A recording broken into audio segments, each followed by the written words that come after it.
कुशीनगर के कसिया क्षेत्र स्थित गांव बनवारी टोला में दो लड़कियां ज्योति और नेहा समाज की बनाई धारणाओं को तोड़ते हुए पिछले 4 साल से पिता का सैलून संभालती हैं। जब से पिता लकवाग्रस्त हुए तो परिवार के सामने कमाने खाने का संकट खड़ा हो गया। ऐसे में घर की दोनों बेटियों ने पिता का सैलून चलाने का फैसला लिया। आज नेहा और ज्योति बड़ी उस्तादी से पुरुषों की हजामत बनाती हैं।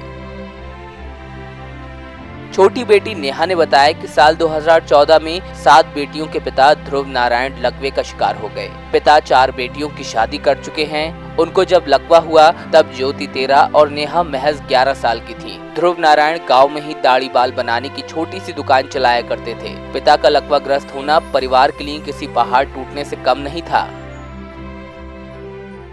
मान लीजिए मतलब हम लोग तो 7 बहन हैं, अब भाई एक भी नहीं है और पापा जी मतलब घर के खर्चा चलाते थे। और उसके बाद से पिताजी के मतलब अचानक तबीयत खराब हो गया था, तो हम लोग सोचे कि मतलब मान लीजिए पिताजी बैठे रहेंगे तो घर के खर्चा कौन देखेगा और कौन इसी का। तो उसके बाद से मतलब बड़ी बहन आई ज्योति, उसके बाद से वो सीखने लगी, उसके बाद से बनाने लगी और उसके बाद से हम चले बनाने के लिए। दोनों आदमी मतलब घर के खर्चा देखते हैं, पापा के दवाई के भी और स्कूल के फीस उस सब मतलब इसी करते हैं, देखते हैं।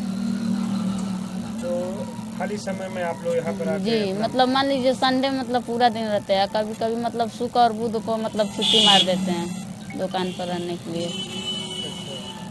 ये आप कितने सालों से कर रहे हो? हमारा 3-4 साल हो गया। और दीदी मतलब 11 साल की थी तभी से बनाना स्टार्ट कर दी। इसी से चल रहा है? जी। आपका पढ़ाई लिखाई का भी खर्चा चल जा रहा है? जी।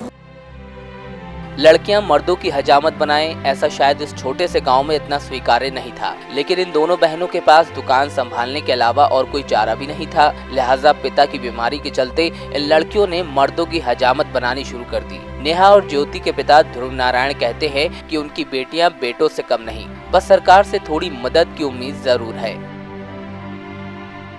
करना नहीं चाहते हैं, बैठे रहते हैं और धीरे धीरे बच्चियाँ सब आती है घर से, तो हमने कहा भाई तुम पानी ला दो, थोड़ा साबुन ला दो, थोड़ा ब्रेड ला दो, तो हम बनाते हैं। तो लिया के बस ले आई, सब हम बनाना शुरू कर दिए और उनको भी थोड़ा थोड़ा उसी तरह सिखाए नहीं।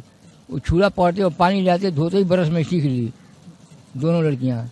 और उसके बाद हम बैठे रहे बना रही थी, घर का परिवार का खर्चा चला रहे हैं सब। लड़का नहीं है, लड़की के साथ वो है हमारी। और काम आप लोग को जैसे चल रहा है और कोई नया बात नहीं है साहब। एटीएम साहब आए तो 1600 रुपया दिए थे और विधायक जी आए थे 2000 रुपया दिए और 1 साल हो रहा है। फिर पड़ौना हम लोग गए थे, पड़ौना भी एक स्कूल में अमर उजाला में दिए थे लोग, वहाँ भी हम लोग गए थे, वहाँ 10,000 रुपया दिए और मिठाई खिलाई सब। उसके बाद कहे बच्ची आप ठीक है, ऐसा ही क्या चाहते हैं हम कर, ऐसा ही बच्चियाँ हमारे देश में रहें कि जैसे हमारी काम कर रही हैं उसी वो भी काम करें। ज्योति और नेहा हर दिन 10 से 12 घंटे के लिए दुकान खोलती हैं। यहाँ आने वाले लगभग सभी ग्राहक मर्द होते हैं। इनकी हजामत और बाल काटकर ही घर का गुजारा चलता है। 10 से 12 घंटे काम करने के बावजूद बामुश्किल 300 से 400 रुपए ही कमा पाती हैं। बड़े बड़े शहरों में तो अक्सर लड़कियां मर्दों के बाल संवारती हैं, लेकिन किसी छोटे गांव में समाज की बनाई धारणा के चलते ये अभी उतना स्वीकार्य नहीं। नेहा और ज्योति की कमाई भले ही छोटी हो, लेकिन समाज की जिस धारणा को तोड़ने का बड़ा काम इन दोनों ही बहनों ने किया वो वाकई काबिल तारीफ है। कुशीनगर से ENI न्यूज नेटवर्क के लिए मृत्युंजय पांडे की रिपोर्ट।